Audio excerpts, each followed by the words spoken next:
News 9 బులెటిన్ల ముందుగా headlines చూద్దాం. కాంగ్రెస్ ఓటమి ఖాయం, వచ్చేది డబుల్ ఇంజిన్ సర్కారే. కేంద్ర మంత్రి కిషన్ రెడ్డి.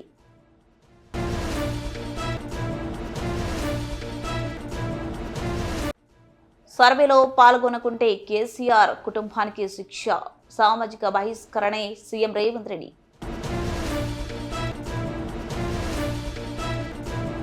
మీరు తప్పులు సరి చేయకపోతే కేసీఆర్ వారికి న్యాయం చేస్తాడు, వద్దిరాజు రవిచంద్ర.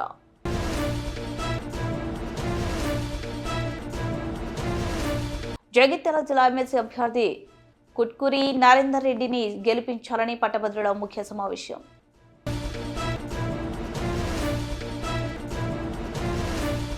తెలంగాణ మొత్తం కల్వకుంట్ల కుటుంబం చుట్టూ తిరిగేలా 10 ఏళ్లు పరిపాలన చేశారని కేంద్ర మంత్రి కిషన్ రెడ్డి వ్యాఖ్యలు చేశారు.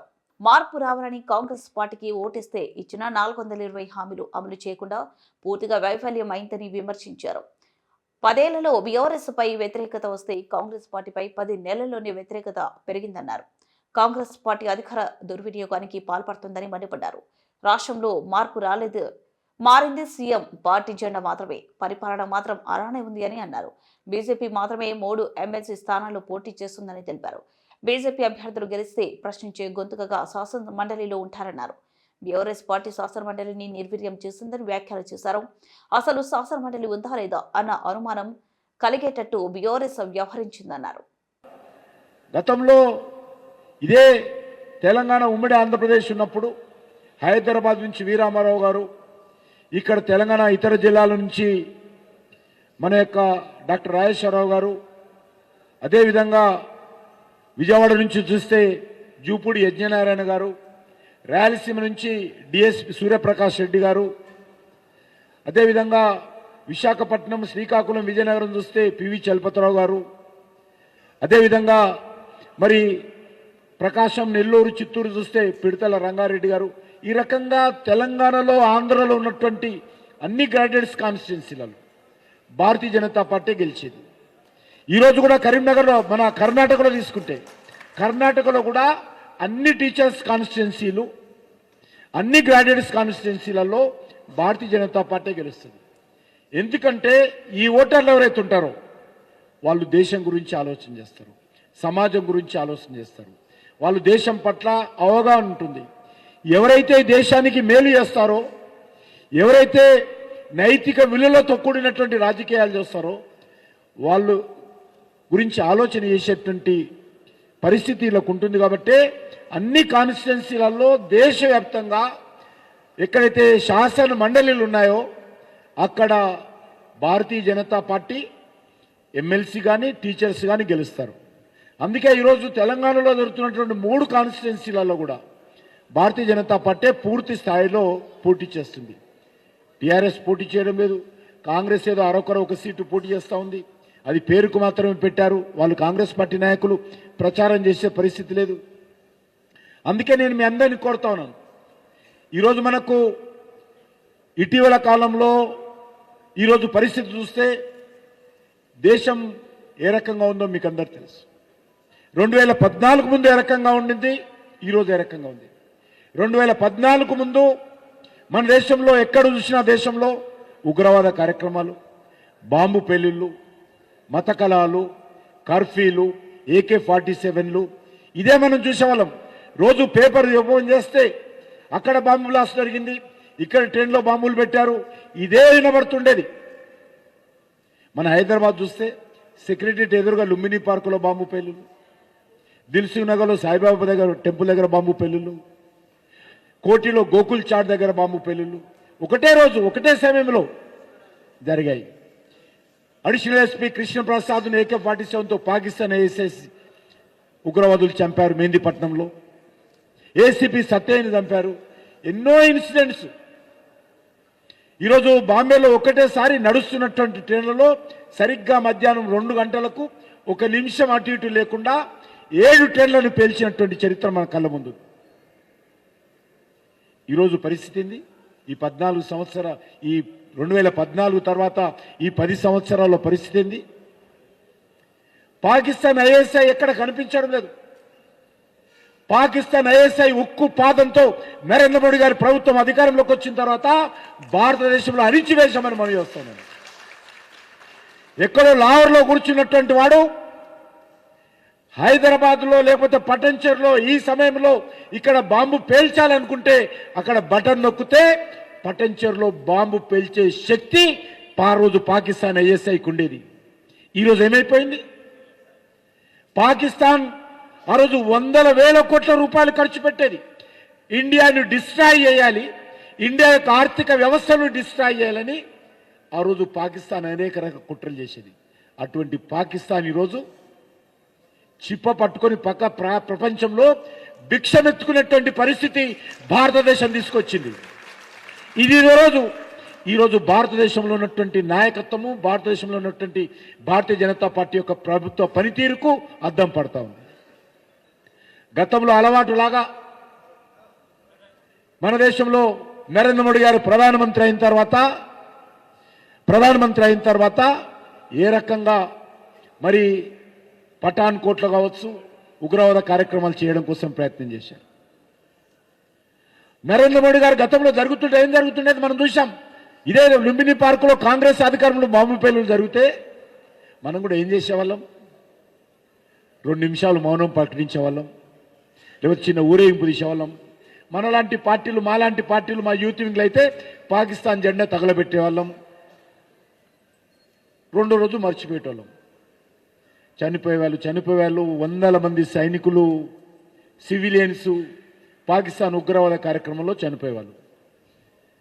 నరేంద్ర మోడీ గారు వచ్చిన తర్వాత కూడా పాత అలవాటు ప్రకారం పాకిస్తాన్ ఐఎస్ఐ భారతదేశం మీద దాడి చేసి పాకిస్తాన్ ఉగ్రవాదులు భారతదేశ భూభాగంలోకి వచ్చి టెంట్లో నిద్రపోతున్నటువంటి సైనికుల మీద బాంబులేసి AK-47 వేసి గ్రెనేడ్స్ వేసి చంపడం జరిగింది.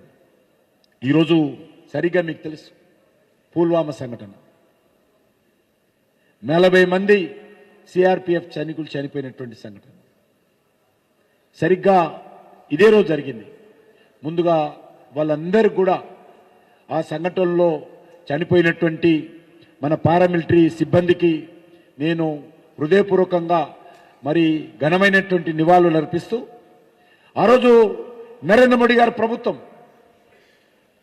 ఏ పాకిస్తాన్ అయితే భారతదేశం మీద సంబంధించినటువంటి భూభాగంలోకి ఉగ్రవాదులను పంపితే భారత సైనికులు పాకిస్తాన్ భూభాగంలోకి వెళ్ళి ఎక్కడైతే లష్కర్ తోపా హెడ్ క్వార్టర్ ఉంటుందో హెడ్ క్వార్టర్ మీద దాడి చేసి అక్కడ ఉన్నటువంటి ఉగ్రవాదులందరినీ చంపి మరి ధైర్యంగా ప్రభుత్వం ఈ నెల 16 నుంచి చేపట్టనున్న కులగణన సర్వేలో వివరాలు నమోదు చేయించుకుంటే కేసీఆర్ కుటుంబానికి సామాజిక బహిష్కరణే శిక్ష అని సీఎం రేవంత్ రెడ్డి అన్నారు. ఈ సర్వేలో వివరాలు నమోదు చేయించుకోవాలంటూ కేటీఆర్ హరీష్ రావు ఇళ్ల ముందు మెలకొల్పు డప్పు కొట్టాలంటూ బీసీలకు పిలుపునిచ్చారు. గాంధీ భవన్లోని ప్రకాశం హాల్లో కాంగ్రెస్ పార్టీ నేతలకు కులగణన సర్వే ఎస్సీ వర్గీకరణపై అవగాహన కార్యక్రమం జరిగింది. కులగణన సర్వే పైన deputy CM Bhatti Vikramarka, SC వర్గీకరణ పైన మంత్రి Damodara Rajanarasimhulu power point presentation ఇచ్చారు. ఈ కార్యక్రమంలో సీఎం రేవంత్ రెడ్డి, టీపీసీసీ అధ్యక్షుడు మహేష్ కుమార్ గౌడ్, మంత్రులు, పార్టీ ఎమ్మెల్యేలు, ముఖ్య నాయకులు తదితరులు పాల్గొన్నారు. ఈ సమావేశాన్ని ఉద్దేశించిన సీఎం రేవంత్ రెడ్డి మాట్లాడుతూ, ఇంత చెప్పిన కులగణన సర్వేలో వివరాలు నమోదు చేయకుంటే కేటీఆర్ హరీష్ రావులను సామాజిక బహిష్కరణ చేయాలంటూ పిలుపునిచ్చారు. ఈరోజు ఎన్ఎస్వై రాష్ట్ర శాఖ అధ్యక్షుడిగా పనిచేసిన బల్మూరు వెంకట్ని ఎమ్మెల్సీగా ఏఐసిసి రాహుల్ గాంధీ గారు ఎన్ఎస్వైలో ఉన్నప్పుడు విద్యార్థి ఉద్యమాలలో ప్రజా సమస్యల మీద ఆనాటి ప్రభుత్వం మీద పోరాటాలు చేసి ఎన్నో కేసులు కట్టుకొని ఎన్నోసార్లు జైలుకి వెళ్ళాడు. ఆనాడు ఎన్ఎస్వై బల్మూరు వెంకట్ టీం జైల్లో ఉంటే చెంచల్గూడ జైలుకి వెళ్ళి ఆ విద్యార్థి నాయకులను మన నాయకుడు రాహుల్ గాంధీ గారు పరామర్శించి మీకు అండగా పార్టీ నిలబడుతుంది, మీరు కొట్లాడండి, తప్పకుండా తెలంగాణ రాష్ట్రంలో ప్రభుత్వం ఏర్పాటు చేస్తాం, ఆ ప్రభుత్వంలో మీకు భాగస్వామ్యం ఉంటుంది అని మన నాయకుడు రాహుల్ గాంధీ గారు చెప్పారు. అదేవిధంగా యువజన కాంగ్రెస్ అధ్యక్షుడిగా వివిధ జిల్లాలలో ప్రజా సమస్యల మీద పోరాటం చేసిన అనిల్ కుమార్ యాదవ్ ఈరోజు రాజ్యసభ సభ్యుడైండు. అనిల్ కుమార్ యాదవ్ కూడా కలలో ఊహించలేదు ఇంత యంగ్ ఏజ్లో ఈరోజు రాజ్యసభ వచ్చి ఎక్కడైతే శ్రీమతి సోనియా గాంధీ గారు, ఏఐసిసి అధ్యక్షుడు మల్లికార్జున్ ఖర్గే గారు చట్టసభలలో ఉన్నాడో, ఈరోజు యూత్ కాంగ్రెస్ నాయకుడుగా అనిల్ కుమార్ యాదవ్ కూడా ఈరోజు రాజ్యసభ అవకాశం వచ్చింది అని అంటే యువజన కాంగ్రెస్ రాజకీయాలలో ప్రజా సమస్యల మీద పోరాటం చేయడం వల్లనే. అందుకే ఈరోజు ఇక్కడికి వచ్చిన యువజన కాంగ్రెస్ మిత్రులందరికీ నా సూచన ఒక్కటే, అవకాశాలు కొందరికి రావచ్చు, రాకపోవచ్చు, కానీ ప్రజా సమస్యల మీద పోరాటం చేయడం మానొద్దు. ఈనాడు మన ప్రభుత్వం ప్రజలు కోరుకున్నారు, మార్పు కావాలి, కాంగ్రెస్ రావాలి అని తండాలలో, గూడాలలో, మారుమూల పల్లెల్లో ప్రతి కాంగ్రెస్ పార్టీ కార్యకర్త, దళితులు, గిరిజనులు, ఆదివాసీలు, బలహీన వర్గాలు వీళ్ళందరూ కూడా కలిసికట్టుగా మూకుమ్మడిగా కాంగ్రెస్ పార్టీ జెండా మోసి భుజాలు కాయలు కాసినా కూడా జెండా వదలకుండా మొన్నటి ఎన్నికల్లో ఖచ్చితంగా నిలబడి కొట్లాడినారు. కాబట్టి ఈనాడు తెలంగాణ రాష్ట్రంలో మనం ప్రభుత్వాన్ని ఏర్పాటు చేసుకున్నాం. ఈ 14 నెలల్లో రైతు రుణమాఫీ 25,50,000 మందికి 21,000 కోట్ల రూపాయలు రైతు రుణమాఫీ చేసి దేశంలోనే ఏ రాష్ట్ర ప్రభుత్వం చేయనంత రుణమాఫీ ఈరోజు కాంగ్రెస్ పార్టీ తెలంగాణ రాష్ట్రంలో చేసింది. ఇదే కాదు, తెలంగాణ రాష్ట్ర ఉద్యమానికి ఆయువు పట్టైన నిరుద్యోగ సమస్య మొదటి సంవత్సరంలోనే 55,163 ప్రభుత్వ ఉద్యోగ ఖాళీలను భర్తీ చేసి ఈ దేశంలోనే తెలంగాణ రాష్ట్రం ప్రథమ స్థానంలో నిలబడ్డది ప్రభుత్వ ఉద్యోగాలు భర్తీ చేయడంలో. ఇదే కాదు, 500 రూపాయలకు సిలిండర్, 500 రూపాయల బోనస్ వరి ధాన్యానికి, అదేవిధంగా ఆర్టీసీ బస్సులో ఆడబిడ్డలకు ఉచిత ప్రయాణం, ఈనాడు ప్రతి పేదవాడికి రేషన్ కార్డు ఇవ్వాలని రైతు భరోసాలో భాగంగా సంవత్సరానికి 12,000 రూపాయల సంక్షేమ పథకాన్ని, అదేవిధంగా భూమి లేని నిరుపేదలకు కూడా సంవత్సరానికి 12,000 రూపాయలు పేదలకు ఇవ్వాలని ఇవాళ ఈ కార్యక్రమాలన్నీ ముందుకు తీసుకెళ్తున్నాం. పేదవాడి ఆత్మగౌరవం, ఇందిరమ్మ ఇల్లు 2004 నుంచి 2014 వరకు ఆనాడు డాక్టర్ వైఎస్ రాజశేఖర రెడ్డి, శ్రీమతి సోనియా గాంధీ గారి నేతృత్వంలో ప్రతి పేదవాడికి, ఇల్లు లేని వాడికి, ప్రతి ఒక్కడికి ఆనాడు ఇందిరమ్మ ఇల్లు 25 లక్షల పేదలకు ఇచ్చి ప్రతి పేదవాళ్ళకి ఇల్లు కట్టించాడు. కానీ తెలంగాణ రాష్ట్రం ఏర్పడిన తర్వాత చంద్రశేఖరరావు గారు ఈ పేదలకు అన్యాయం చేసి డబల్ బెడ్రూమ్ ఇల్లు అని ఊరించి ఏ పేదవాడికి ఏ గ్రామంలో కూడా ఇల్లు ఇవ్వకపోవడంతో ఈనాడు మన ప్రభుత్వం వైపు ఎదురు చూస్తుంటే ఇందిరమ్మ ఇల్లు 4.5 లక్షలు మొదటి సంవత్సరంలో ప్రతి పేదవాడికి 5 లక్షల రూపాయలు ఉచితంగా ఇల్లు కట్టుకోవడానికి ఇవాళ మన ప్రభుత్వం కార్యక్రమాలను తీసుకొని ముందుకు వెళ్తుంది. ఇదే కాదు, ఈరోజు పేదవాళ్ళని ఆదుకోవడానికి మన ప్రభుత్వం అమలు చేస్తున్న సంక్షేమ పథకాలని ప్రజల దగ్గరికి తీసుకెళ్లవలసిన బాధ్యత యూత్ కాంగ్రెస్ మీదనే ఉన్నది. ఇవాళ ప్రభుత్వం ఒక పక్కన పరిపాలన చేస్తూ ప్రజా సంక్షేమ పథకాలను అమలు చేస్తూ ప్రతిపక్షాలను తిప్పు కొడుతూ ముందుకు వెళ్తుంటే పరిపాలనలోనే మా సమయం ఎక్కువ కాలం గడిచిపోతుంది. ఈరోజు ప్రభుత్వం అమలు చేస్తున్న సంక్షేమ పథకాలను ప్రజలకు వివరించవలసిన బాధ్యత ఈ వేదిక మీద ఉన్న యువజన మిత్రుల మీదనే ఉన్నది. నాకు సంపూర్ణమైన విశ్వాసం ఉన్నది. ఈరోజు ప్రభుత్వం అమలు చేస్తున్న రైతు రుణమాఫీ కావచ్చు, ఇందిరమ్మ ఇండ్లు కావచ్చు, ఇందిరమ్మ ఆత్మీయ భరోసా కావచ్చు, ఆడబిడ్డలకు ఉచిత బస్సు ప్రయాణం కావచ్చు, రాజీవ్ ఆరోగ్యశ్రీలో 10 లక్షల రూపాయలు ఉచితంగా పేదవాళ్ళకు అందించే సంక్షేమ కార్యక్రమం కావచ్చు, ఇవాళ ప్రతి సంక్షేమ కార్యక్రమాన్ని పేదల వద్దకు తీసుకెళ్లవలసిన బాధ్యత యువజన కాంగ్రెస్ మిత్రుల మీదనే ఉన్నది. ఈరోజు ఇక్కడికి వచ్చిన వేలాది మంది రేపు భవిష్యత్తులో తండాలలో, గూడాలలో వెళ్ళాలి. రేపటి జరగబోయే స్థానిక సంస్థల ఎన్నికల్లో కష్టపడ్డ ప్రతి యువజన కాంగ్రెస్ మిత్రుడికి టికెట్లు ఇప్పించే విధంగా కాంగ్రెస్ పార్టీ అధ్యక్షుడితో నేను మాట్లాడతాను. ఆనాడు నేను అధ్యక్షుడిగా ఉన్నప్పుడు చెప్పిన ఫ్రంటల్ ఆర్గనైజేషన్స్ కానీ అనుబంధ విభాగాల అధ్యక్షులు తీసుకోమంటే చాలామంది అదేదో చిన్న చూపు చూసినట్టు మాకెందుకు ఈ పదవి అన్నట్టు కొంతమంది పక్కన పెట్టారు. నేను చెప్పిన ఈరోజు అనుబంధ విభాగాలు ఫ్రంటల్ ఆర్గనైజేషన్లు బాధ్యత తీసుకున్న వాళ్ళకి ప్రభుత్వంలో ప్రథమ స్థానం ఉంటుంది అని. అందుకే ప్రభుత్వం వచ్చిన ఎంబడే ప్రతి కులగణనలో తప్పులను సరిదిద్దాలని రాజ్యసభ సభ్యుడు బీఆర్ఎస్ నేత వద్దిరాజు రవిచంద్ర ప్రభుత్వాన్ని డిమాండ్ చేశారు. కామారెడ్డి డిక్లరేషన్ ప్రకారం బీసీలకు 42% కోటా ఇవ్వాల్సిందేనని, లేదంటే బలహీన వర్గాల ఆగ్రహానికి గురి కావాల్సి వస్తుందని హెచ్చరించారు. తెలంగాణ భవన్లో బీసీ కమిషన్ మాజీ సభ్యుడు కిషోర్ గౌడ్, బీఆర్ఎస్ నాయకులు రఘురాం, శ్రీనివాస్, వివేక్ రాజుతో కలిసి విలేకరులతో మాట్లాడారు. ప్రభుత్వం ఉద్దేశపూర్వకంగానే బీసీల జనాభాను తగ్గించి చూపించిందని ఆరోపించారు. జనాభాలో 51% ఉన్న బీసీలకు కార్పొరేషన్ పోస్టుల భర్తీలో తీవ్ర అన్యాయం జరిగిందని చెప్పారు. మంత్రివర్గంలో కేవలం 2 బీసీలకు అవకాశం ఇవ్వడం ఎంతవరకు సమంజసమని ప్రశ్నించారు. మంత్రివర్గ విస్తరణలోనైనా ప్రాధాన్యం కల్పించాలని డిమాండ్ చేశారు. కేసీఆర్ హయాంలోనే బీసీలకు సముచిత ప్రాధాన్యం దక్కిందన్నారు. మార్కెట్ కమిటీల నియామకంలో బీసీలకు ప్రత్యేక కోటా కేటాయించిన ఘనత బీఆర్ఎస్ కి సర్కారుకే దక్కుతుందన్నారు.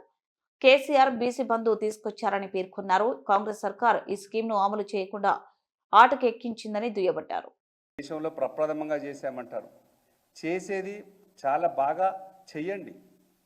మీరేదో 57-60 కాలమ్స్తో పోతే, సర్వేలకు పోతే ఊళ్ళల్లోకి జనం మీ ముందుకు వచ్చి డీటెయిల్స్ ఇవ్వడానికి కూడా ఎన్యూమరేటర్ల దగ్గర కూడా రాలేదు. జనం భయపడ్డారు.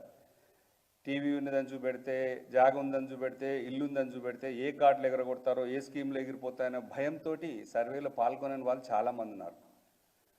బీఆర్ఎస్ పార్టీ ఖచ్చితంగా ఉద్యమం చేస్తూనే ఉంది. కేటీఆర్ గారు కొట్లాడుతూనే ఉన్నారు, హరీష్ రావు గారు అందరూ ఫైట్ చేస్తూనే ఉన్నారు. ఇవన్నీ దృష్టిలో పెట్టుకొని మీకు అర్థమైంది ఏంటంటే ఈ తప్పుల తడక బయటికి వెళ్ళిపోయింది, బహిర్గతమైంది, ఇది నడవద్దు అని చెప్పేసి గ్రహించి 2014లోనే 3,64,00,000 మంది కేసీఆర్ గారు చూపెడితే మనం 3,54 చూపెట్టాము. ఇది ఖచ్చితంగా దొరికిన తప్పు అని దాన్ని గ్రహించుకోవడానికి, సరిదిద్దుకోవడానికి దాన్ని ఒక రీసర్వే అని చెప్పేసి 3.1% మాత్రమే సర్వే చేయగా మిగిలిన వాళ్ళు ఉన్నారు. వాళ్ళని రీసర్వే చేస్తాం 16 నుంచి 28 వరకు అని గౌరవనీయులు పొన్నం ప్రభాకర్ గారు కానీ, బట్టి గారు కానీ, ముఖ్యమంత్రి గారు కానీ అంటున్నారు.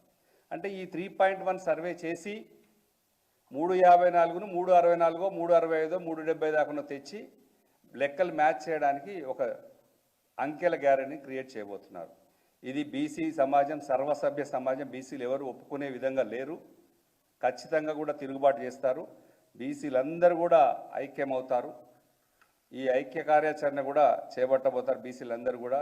ఎందుకంటే వాళ్ళు ఇప్పుడు కనుక ఉన్నటువంటి బీసీల ప్రజాప్రతినిధులే కానీ, అధికారులు కానీ, రాజకీయ నాయకులు ఎవరు ఏ పదవులలో ఉన్న వాళ్ళైనా ఇప్పుడు కొట్లాడపోతే బీసీలకు తీవ్ర అన్యాయం జరగబోతుందని చాలా బాధతో ఉన్నటువంటి వాళ్ళందరూ చాలామంది ఉన్నారు. చాలా రకంగా ఇబ్బంది పడుతున్నారు. మీరు కాంగ్రెస్ పార్టీ వాళ్ళు చేసినటువంటి సర్వేలో ఉన్నటువంటి పిసిసి ప్రెసిడెంట్ మహేష్ గౌడ్ గారు కూడా బీసీఏ, బీసీ శాఖ మార్చులు పొన్నం ప్రభాకర్ గారు కూడా బీసీఏ. అధికారంలో ఉన్నామని ఇప్పుడు తప్పును ఒప్పుకుంటే ఏమవుతుందో అనే బాధపడితే బీసీ ప్రజలకు దగా చేసినట్టే, మోసం చేసినట్టే, ఇబ్బందులు పాలు చేసినట్టే వాళ్ళ మిత్రులు, మా సోదరులు కూడా గ్రహించాలి. ఆ పార్టీలో ఉన్న వాళ్ళు కూడా ఆత్మవిమర్శ చేసుకొని పదవులు ఇంకా 2 ఏళ్ళు, 3 ఏళ్ళు, 4 ఏళ్ళు ఉంటాయి. కానీ బీసీ సమాజం చరిత్రహీనులు అవుతాము, ఇబ్బందులు అవుతాయి, ఎక్కువ కాలం మనల్ని తిట్టుకుంటారు అనేది సోదరులకు నేను విజ్ఞప్తి చేస్తున్నాను. దీన్ని తప్పును సరిదిద్దుకుంటే ఏ మాత్రం ఇబ్బంది జరగదు. ప్రధానమంత్రి నరేంద్ర మోడీ గారే 1 సంవత్సరం పాటు రైతు చట్టాలను తీసుకొచ్చి రైతులు ఇబ్బంది పడుతుంటే వాళ్ళ బాధ చూడలేక పార్లమెంట్లో అత్యున్నత చట్టాలని పార్లమెంట్లోనే చట్టాన్ని చేసినటువంటి నల్ల చట్టాలను వెనక్కి తీసుకున్నాడు మోడీ గారు. భేషజాలకు పోలేదు. మనం అధికారంలో ఉన్న వాళ్ళ జగిత్యాల జిల్లా మెట్పల్లి పట్టణంలోనే వెంకటరెడ్డి గార్డెన్లో కాంగ్రెస్ పార్టీ ఎమ్మెల్సీ అభ్యర్థి కుట్కూరి నరేందర్ రెడ్డిని గెలిపించాలని పట్టభద్రుల ముఖ్య సమావేశం జరిగింది. సమావేశంలో కాంగ్రెస్ పార్టీ కోరుట్ల ఇన్ఛార్జి వాడి నరసింగరావు అధ్యక్షతన జరిగిన ఈ సమావేశంలో ఆయన మాట్లాడుతూ కాంగ్రెస్ అభ్యర్థి పుట్కూరి నరేందర్ రెడ్డిని మొదటి ప్రాధాన్యత ఓటుతో గెలిపించాలని, అధికారంలో ఉన్నది కాంగ్రెస్ పార్టీ అని, పట్టభద్రుల సమస్యల పరిష్కారానికి ఆయన పట్టుదలతో కృషి చేస్తారని, ఆర్ఫోర్స్ ద్వారా ఎంతో మంది పట్టభద్రులకు ఉపాధి కల్పిస్తున్నారని, దాదాపు 5,000 మంది వరకు ఆర్ఫోర్స్ విద్యా సంస్థల్లో ఉన్నారని, వారికి పట్టభద్రుల సమస్యలు అవగాహన ఉందని, తప్పకుండా మీ మొదటి ప్రాధాన్యత ఓటు వేసి పట్టభద్రుల తరపున గెలిపించాలని కోరారు. కాంగ్రెస్ పార్టీ రాష్ట్ర సీనియర్ నాయకులు జువాడి కృష్ణారావు మాట్లాడుతూ ప్రతి ఒక్కరూ పట్టభద్రుల మొదటి పాదం ఓటు కాంగ్రెస్ పార్టీ అభ్యర్థికి ఓటు వేసి గెలిపించాలని, మీకు ఏ సహాయం కావాలన్నా మీకు అండగా ఉంటామని, అన్ని విధాల ఈ సమస్యలకు ముందుండి పరిష్కరిస్తామని, తప్పకుండా కాంగ్రెస్ అభ్యర్థి ఎమ్మెల్సీగా గెలిపించాలన్నారు. ఎందుకంటే రేవంత్ రెడ్డి గారు కాంగ్రెస్ పార్టీ అధికారంలోకి వచ్చిన తర్వాత వేల సంఖ్యలో ఉద్యోగాలు ఇవ్వడం జరిగింది. అట్లాగే ఇంకా ఎన్నో ఉద్యోగాలకి ఒక జాబ్ క్యాలెండర్ ఇవ్వడం జరిగింది. మాకు ఆ నమ్మకం ఉంది కాంగ్రెస్ ప్రభుత్వంలో మా అందరికీ ఉద్యోగాలు వస్తాయని చెప్పేసి వాళ్ళ నిరుద్యోగులు మరి చాలామంది yes we're only Congress party అని చెప్తున్నారు. అంతేకాకుండా ఇవాళ ఉద్యోగులు చూసుకున్నా కూడా వారి ఎన్నో సమస్యలు 3170 జీవో కింద ఆల్మోస్ట్ ఆల్ మెడికల్ గ్రౌండ్లో కానీ స్పోర్ట్స్ గ్రౌండ్లో వాళ్ళ ప్రాబ్లమ్ సాల్వ్ అయిపోయినాయి. అలాగే మరి మనం ప్రమోషన్స్లో కానివ్వండి, ట్రాన్స్ఫర్స్లో కానివ్వండి చాలా చక్కగా మరి ఏళ్ళ తరబడి నిరీక్షణలు ఉన్న వారికి కూడా ఇవల్ల మరి ట్రాన్స్ఫర్స్ ప్రమోషన్స్ రావడం జరిగింది. ఈ ప్రకారంగా మరి ప్రభుత్వ ఉద్యోగులు చాలా ఆనందంగా ఉన్నారు. టీఎన్జీలు కావచ్చు, ఎలక్ట్రిసిటీ డిపార్ట్మెంట్ కావచ్చు, మరి ముఖ్యంగా ప్రైవేట్ విద్యా సంస్థల్లో ఉన్న టీచర్స్కి హెల్త్ కార్డ్స్ రావాలన్న ఒక డిమాండ్ తప్పకుండా నేను దాని పట్ల కృషి చేస్తాను. అలాగే ప్రైవేట్ యాజమాన్యాల ఫీజు రీఎంబర్స్మెంట్ పట్ల కూడా కృషి చేస్తాను. మరి ఇక్కడ మెట్పల్లిలో ఉన్న veterinary college out sourcing employees ఇప్పుడే వారి యొక్క మెమోరాండం ఇవ్వడం జరిగింది. దాంట్లో వాళ్ళకి ఏంటంటే అవుట్ సోర్సింగ్ ఎంప్లాయీస్ సాలరీస్ అనేది యూనివర్సిటీ ద్వారా రావాలి అని చెప్పేసి వాళ్ళు కోరుతున్నారు. తప్పకుండా మరి ముఖ్యమంత్రి గారి దృష్టికి దీన్ని తీసుకువెళ్తానని చెప్పేసి, అలాగే 1998 డిఎస్సి వారు కూడా కలవడం జరిగింది. మరి ఉమ్మడి రాష్ట్రంలో డిఎస్సి కండక్ట్ చేశారు. తర్వాత సెపరేట్ రాష్ట్రాలు ఏర్పడిన తర్వాత కోర్టు క్లియరెన్స్ ఇచ్చింది. పక్క రాష్ట్రం ఎంప్లాయ్మెంట్ ఇచ్చినా మరి మన రాష్ట్రం వాళ్ళు ఇంకా ఉద్యోగాలు ఇవ్వలేదు. వాళ్ళ ఏజ్ బార్కు దగ్గరలో ఉన్నారు. దాని పట్ల కూడా మరి తప్పకుండా నేను ముఖ్యమంత్రి గారి దృష్టికి తీసుకెళ్తాను. ఇలా ఎన్నో సమస్యలు ఇవన్నీ కూడా చాలా ఎకనామికల్ బర్డెన్స్ ఏం కావు. ఇవన్నీ కూడా మరి చాలా రాష్ట్రాలు దేశంలో చేస్తున్నాయి, చిన్నవి ఉన్నాయి. తప్పకుండా మరి వీరందరి పట్ల సానుకూలంగా. బుట్ట ముగించే ముందు హెడ్లైన్స్ మరోసారి. కాంగ్రెస్ ఓటమి ఖాయం, వచ్చేది డబుల్ ఇంజన్ సర్కారే, కేంద్ర మంత్రి కిషన్ రెడ్డి.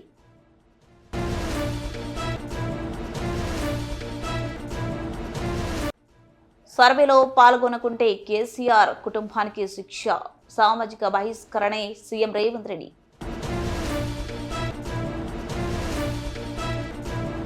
మీరు తప్పులు సరిచేయకపోతే కేసీఆర్ వారికి న్యాయం చేస్తాడు, వద్దిరాజు రవిచంద్ర.